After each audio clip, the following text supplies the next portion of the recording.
From Caracas, I'm Cody Weddle. Today we're joined by Russian academic Evgeny Pashentsev. He's in Caracas for an international conference bringing together artists, social movements, and intellectuals from around the world to discuss a wide range of topics, but specifically to discuss how to combat U.S. hegemony in the world system.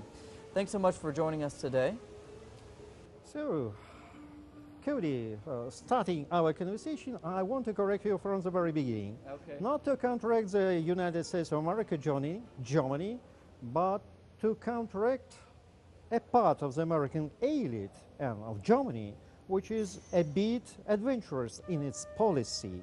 To counteract the United States of America as a country so big, with so glorious past, is really impossible.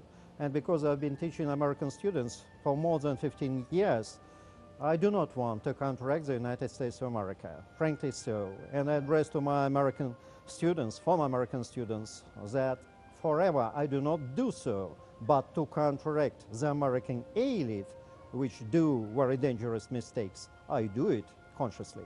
Okay, so tell me more about the conference, and you've already started there, but more about the conference and why you're here and what the purpose is. So the purposes of this conference,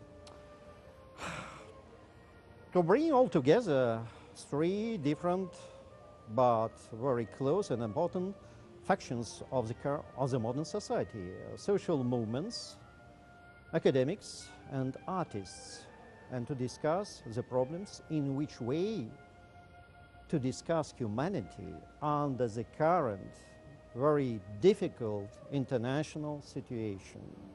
The growing crisis of capitalism, the aggravation of tensions between the great powers. So all this makes us to think a bit in which way we can do all together something positive. It's not for the first time this conference being organized with the help of the Venezuelan government. For me, I'm here for the first time. In Caracas for the third time. What about this meeting? Only for the first time. My impression from this meeting, it is a great event, really so. And why? First of all, because these three very important fractions, social movements, academics, and artists, they meet all together. Secondly, we discuss really important problems, starting from the role of women in the social and political process, dealing with the different local problems of Latin America, coming to the problems more close to my area of studies, psychological warfare, communication management, and Latin American studies. So people from more than 30 countries, they met here recently. It's the greatest event. And it is a kind of moral and social support coming to the Venezuelan revolution from different regions of the world. The people, they represent different points of view. They are not unique in many topics, but they're unique in positive attitude towards the Venezuelan revolution. They're unique in their desire to stop the very dangerous trend to go in the Third World War. And in this case, I think we have to think in we Americans and Russians. First of all, we are responsible for future. Our atomic potentials easily can do with the world everything. First of all, they can do with the world, they can destroy the mankind. And one of the American researchers during the Cold War said, nobody can make difference between the ashes of communism and the ashes of capitalism. I can say now, no make difference between the ashes of the USA and Russia and the world. That's why for us it's enough to discuss the resolution adopted by this conference. Of course, one can say it's an American by many its aspects, but through our conversation I try to prove why some people in the United States of America coming from the elite do things which make us close to the New World War, this very dangerous trend. Really, this resolution addressed all the nations, including the United States of America, first of all, the American people. In no case it is anti-American people. And it is a kind of compromise to those realistic, pragmatic parts of the American elite with whom is really possible to cooperate. So tell me about your perspective that you were able to add to this international conglomerate here meeting in Caracas. Tell me about your area of study. Explain it for me. So different areas of studies, military regimes in Latin America, for example, several books on this topic. Strategic communication, psychological warfare. The concept what of does that mean? So Strategic communication. okay, Cody. So the Americans, they established this concept, strategic communication. I like it very much. Strategic communication, as it's defined in many books and in the document in 2010 signed by the President Barack Obama, defines the strategic communication as more simple variation, synchronization of words, images, and deeds. But firstly, deeds, words, and images. Typically, for example, propaganda or advertising makes an accent on words and images. But here, deeds of the state itself, they project in the consciousness of other nations or of their own nation. For example, if the government wants to address to other nations, it projects, first of all, by its own deeds, some values, some aspirations, some ideas. And I quite agree with this concept. It's a very good idea. First of all, deeds can say more than words and images, which we can produce and manipulate by them. But by deeds, is a bit more difficult to manipulate.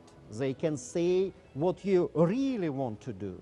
That's why I quite agree with Christopher Paul. He is an author, a researcher, a talented researcher from Rand Corporation, where he stressed in his books on the origins of strategic communication that the main problem for a specialist in strategic communication, he stresses that better for the US government do less things which comes to the deception, to the concept to say lies, for example, not to provoke the kind of similarity between the leaders who pronounce these lies and the deception which addresses to the enemies. But very often, for the last period of time, to my mind, the leaders of the United States of America are being involved in open lies, whether it is Ukrainian or ISIS problem and other things, and it makes, and it can, and it is discredit the American policy in many cases. So this is a problem. That's why the strategic communication is a very brilliant concept. What about the informational warfare? It's a more broad term. I'm not a specialist in some aspects dealing with the technical aspects of this problem, but psychological warfare, psychological operation is a part of informational warfare, and this is more close to my interests. That's why, together with my colleague, Russian colleague Olga Pavlunina, recently we found enough strength to publish a book of 800 pages, The Presidents of Latin America Under Media Attack, from the practice of the informational warfare in Latin America. I suppose it will be interesting for my colleagues in not only in Latin America, Russia, but also in the United States of America. This is a very good practical implementation in which way the informational, psychological warfare really is going on in Latin America. So tell me more about that. How is psychological warfare? What do you talk about in the book here in Latin America? So in this book on Latin America, we say and we give a lot of examples, concrete examples, which show in which way the informational warfare is going on. For example, why psychological operations have the main target in the presidents of Latin America, of the progressive tendency, starting from Lula, for example, one of the first presidents. Next, of course, the great leader of Venezuela, Commandant Hugo Chavez. Then many others, Nicolas Maduro nowadays, for example, or Evo Morales, or Correa, for example. All these leaders are the main targets. Why? Because Latin America, all the countries, the presidential republics, and the role of the presidents in the political life traditionally is very important. But it's only one side. Another side, that the presidents of the new left wave, all of them, with all the differences between them in their political views, you can find, they have a charisma, a leadership charisma, and they are very close to the rank and file, to the grassroots of the Latin American society, to the ordinary people. Of course, they are not angels. They have drawbacks, these or that ones. They live not in ideal societies, but these societies appeared as a result of the capitalist development and the result of the presence of the American, first of all, imperialism in this region. That's why I understand well that the tasks they solve are great. And nobody among the American elite wants them to solve these tasks quickly, correctly, and to the benefit of Latin American nations. This is a problem, starting from the Monroe's doctrine. And how do you argue that they are targeted? Are they targeted through the media, through the traditional private media? What's your argument there? So, first of all, who are the owners of the media conglomerates? Cisneros Group. For example, we'll take the history of Venezuela. Cisneros Group, it was a real big war between this multi-millionaire, the owner of transnational media empire, and Hugo Chavez in the first years of the existence of the development of the Bolivarian Revolution. Cisneros was a close friend of Bush, the senior. He played golf with him, etc., etc. What about his channels? They were in Spanish in the United States of America.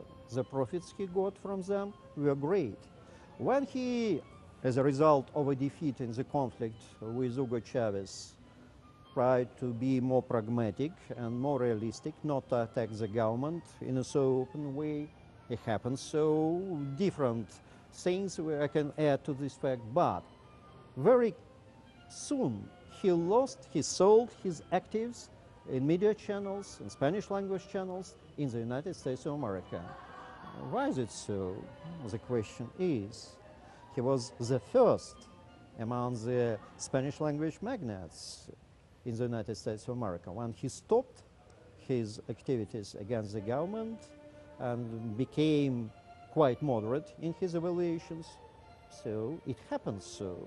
So all the rest, global empire, some other media conglomerates, they even coordinate their efforts in an open way against, for example, the government of Venezuela, to say, as I say, of course, the truth about this despotic regime, etc., etc., but really they want to bring back Venezuela, or for example, Bolivia, Ecuador, Nicaragua, Argentina under the attack Kirchner, the majority of Latin American countries to the times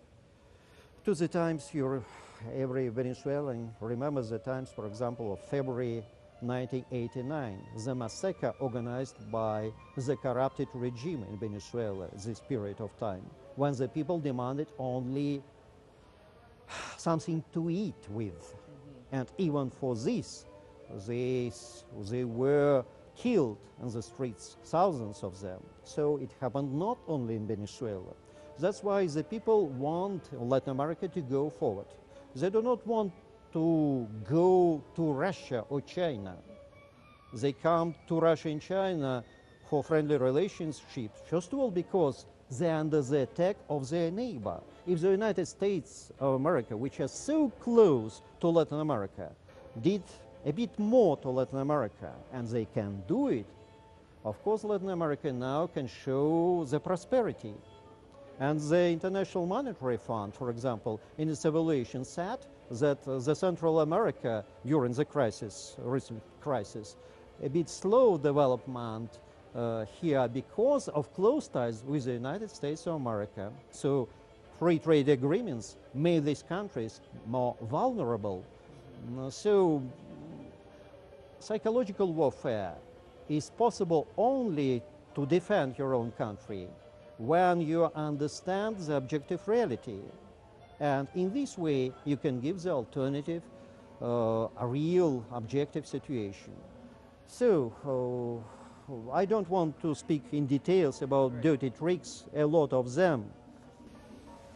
Let's move closer to your part of the world, Ukraine, as that country has sort of dissolved. Cody, every time I've been attacked, I'm from Russia, and every time I'm under attack on the Ukraine event. Perhaps by this, I found the time and prepared a book. Ukraine Strategic Provocation. Tell me what you've been observing in terms of psychological warfare as this situation has unfolded in the past, within the past months. What have you studied and what did you talk about in the book? Yes, of course, it's the contest. Psychological warfare is going on in this country. The basis of this, first of all, the coup d'etat practically being organized with the direct assistance of the United States of America and some allies in the Western Union. It happens so. So, by this, I do not want to say that the Yanukovych government was an excellent government. It wasn't pro-Western, but it wasn't, like very often one can see, the pro-Russian government. First of all, I can say it was pro-Yanukovych government. It's more correct. One oligarch, a lot of corruption in the country, the standards of living in the country 3 times lower than in Russia, but in 1991 they were equal. What happened here? The major thousands of demonstrators, among them students, they protested, and their demand was to put away the oligarchic regime and to establish a democratic republic. Now what we have? A sweetie king, Mr. Poroshenko, another oligarch. What changed? A regime change happened. A change from pro-Yanukovych changed pro the United States of America. Like it called pro-European Union, but European Union, it seems to me, is not so is the greatest desire to see Ukraine, for example, in the European Union. Many political leaders of the West say, no, no, no, for just time, it's impossible to speak about this. So what we see, a bureaucratic oligarchic regime, a bloodshed in this country, and the reaction of Russia. To my mind, the reaction of Russia was the first time of this provocation, to see Russian troops on the territory of Ukraine. It's very interesting from this point of view to see the preparation of the right sector, the Nazi organization. They prepared with the help of the instructors of NATO in some Baltic republics. They prepared, and they were ready even to organize bombs, attacks on the Russian troops if they appear on the territory of Ukraine, using the very dangerous technologies to attack on the territory of the atomic power stations. Perhaps if Russian troops will not appear, couldn't appear in Crimea, we had this attack earlier, and the war, real war, started earlier. And if the atomic plant on the territory of Ukraine, the explosion will appear, who will be the enemy of all the world? Of course, no question, no doubt, Russia. Russia in no need needs the problems of the Ukrainians, but we can't be neutral. And the president of Russian Federation, Vladimir Putin, stressed this many times, that Russians can't be neutral, that the neighboring country is going on in chaos. And could you imagine, for example, such situation could be happened in Canada, then as a result of the so-called People's Uprising, we'll see the pro-Kremlin forces which want to see Canada in, for example, in the military bloc with Russian Federation. It's impossible even to think so. In Canada, for example, the situation is good for now, but in Mexico, with many thousands killed, the situation is not so stable. But no doubt the United States of America do not be passive under such type of the situation. And Russia now is responsible for everything here. And the very idea is a kind of manipulation that Russia is even isolated. Every time you can go to Yaha, Russia is isolated. It's a fragile state, etc. It's a bad state, but we are here, and now the delegation come from Russia to Venezuela, and we see here new contracts, new possibilities for development with many other Latin American countries. No one Latin American country vote for sanctions. It's the truth. But the idea that many sanctions make Russia isolated appear. The United States of America isolated. In one of the committees recently was under the question fascism. Of course we know fascism. The vote for this resolution makes the United States in this committee, Ukraine and Canada alone, against the Russian resolution. For the Russian resolution voted the majority of countries, more than 150 countries, mainly from NATO, European countries, they didn't vote. So we see in each way that media manipulations, they appear, but I do not want to say that media they exist of course, but not media themselves produce these lies.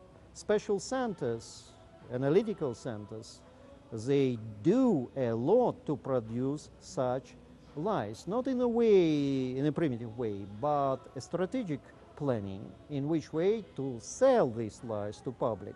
That's why, for example, we can find the same girl pronouncing the student in Hong Kong, the student in Kiev and Maidan, and the student here in Caracas, the same words, the same behavior, say we defend democracy.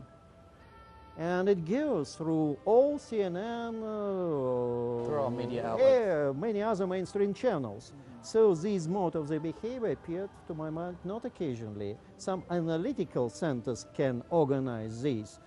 In another case, journalists can't do this. All right, Professor, thank you so much. I think it's a very interesting topic you study and probably an under-talked about one. But thank you for joining us today. Thank you, Cody. Thank you. Everything best for my American students which studied in my classes. All right, thank you so much. And from Caracas, I'm Cody Weddle. We'll see you again next week.